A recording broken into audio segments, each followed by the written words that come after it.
Welcome back to Media Madness. I'm Natalie with the Daily Caller. Today we're taking a look at Harris Faulkner on Fox News. Now she's moderating a debate between two guests on Obama's presidency. And when one guest starts spewing nonsense, she calls him out. So let's take a look. And now you have to test it a little bit more. Professor Obama.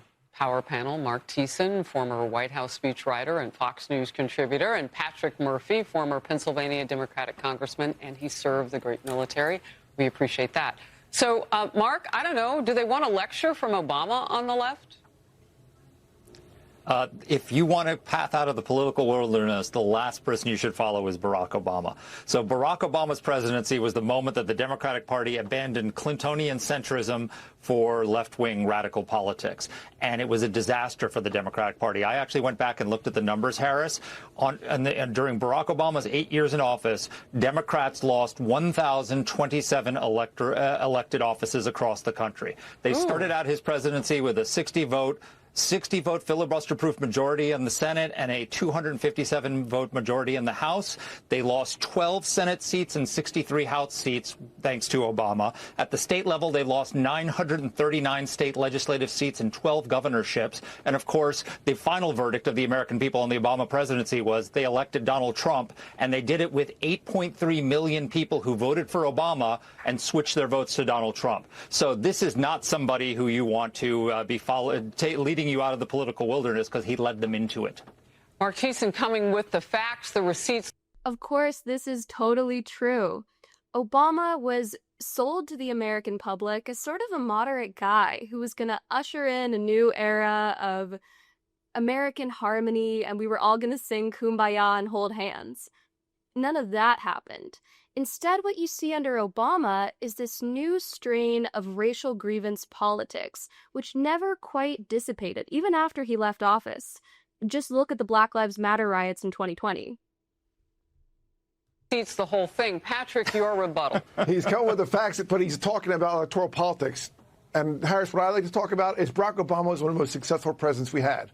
Why? Wait. So he's talking about the actual politics of winning, and you want to talk about the man's personality? Yeah, no, that's not true. I want to talk about what's the points that he put up on board. I want to talk She's totally caught him off guard already. He's stuttering. about how he brought bin Laden to justice because he tripled the amount of forces in Afghanistan while he ended the war in Iraq. I want to talk about Obamacare, otherwise known as the Affordable Health Care Act, which covered tens of millions more Americans. Hey, Mark, I didn't interrupt you, brother. Don't interrupt me, please. Sorry. Right? So, apologies. Go ahead. I got you. But that's what I want to talk about, is that what he is saying is true. That, Harris, you know, my mother was a Catholic nun. She reminds my brother, sister, and I all the time, God gave us 2 ears, but only one mouth for a reason. We have to listen more than we speak. What he is saying to people is, stop being righteous. Listen to people. Engage them. Don't act like you know everything. And that's what we need right now in American politics. I also heard him say that change your zip code if you're going to talk to the masses. Like, you might not be able to use a megaphone from the Hamptons. Says a man who, I know their house is for sale, but he still has one on Martha's Vineyard at this point, so I don't know. Anyway, the U.S. Supreme Court yesterday. Now, I wonder if the Obamas took in any migrants during that whole episode at Martha's Vineyard. I'm sure that they did, given their unyielding support for the Hispanic community. Yesterday is backing Tennessee's ban on gender procedures and medications for minor children. But instead of reporting on the actual decision, which matters across the country, the legacy and liberal media chose a side again. And they're sticking to it. Major outlets pushing panic. The Washington Post writes a polarizing national issue the Trump administration has seized on in initiatives targeting transgender rights. The Associated Press calling it a huge setback for transgender rights. And NBC joining the chorus saying the Supreme Court is delivering a major blow to transgender rights. I see a little bit of a drumbeat, perhaps the same talking points writer. Mark. Well, the legacy media is doing what the legacy media always does, which is to circle the wagons around the latest civil rights issue. Of course, they chose an incredibly unpopular one. Transgenderism is not something that makes sense to the vast majority of the American public because, of course, it's premised on the idea that girls are sometimes boys and boys are sometimes girls, which makes no sense at all. Exactly. I mean, look, this is a perfect example of what's wrong with the left today. Is the Democrats keep putting themselves on the wrong side of 80-20 issues. So the Supreme Court basically just said you can't mutilate underage children. The states can ban that, and they're losing their minds over it. This is the Democratic Party. They're opposing efforts to deport criminal aliens. They're storming ICE facilities. They're storming press conferences. They're supporting men playing in women's sports. They're on the wrong side of all these issues. And the idea, and the reason why people elected Donald Trump is because they want to restore common sense. It's common sense that you don't mutilate underage children. It's common sense that you don't allow men to play in women's sports. And we're now having a revolution of common sense in the country, and the Supreme Court just affirmed it. All right, debate. Go ahead, your side now, Patrick. I don't agree with his premise, but we'll just take it. The decision yesterday by the Supreme Court, and I read John Roberts, the Supreme Court Justice, Chief Justice thing.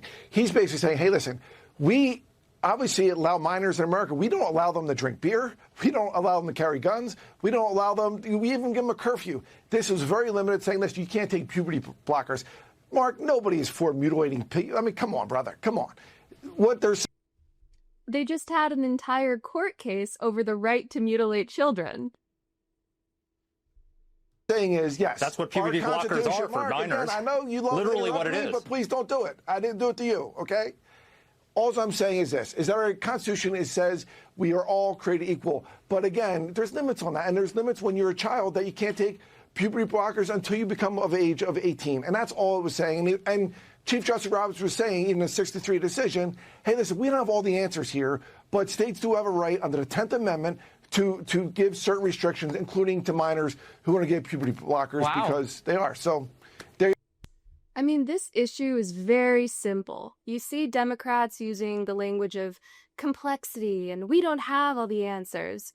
But the answer is that men are men and women are women, and it's very simple. And so because they know that they've taken the 20 side on an 80-20 issue, as the guest said, they're retreating to this position of libertarianism. Live and let live. If one person wants to mutilate their child, why not? I mean, this is ridiculous. Here you go. All right, God Murphy's got bless to you all. mansplain to the left now, because I don't think that's how they're hearing it. I think they're more upset, Harris, about the fact that we might be going into war against Iran without congressional approval, and the fact that gas and I know that's why groceries are you're up. upset. I don't know if you can speak for the left, if they're really that tuned in on the, and not just waiting for the president to make his decision, which we all should do. And that's why we got to listen more than we speak. Okay. Good to see you both. Great debate. Thank you. Thank you. Well, I think it is crystal clear who won that debate. Faulkner corrals her guests back into place a few times, but the Democrat on the panel proves exactly her point about Obama. He's led his party down this path of radical ideology, and you get guys like this who have no idea what they're talking about and can't even put together a coherent defense of liberalism.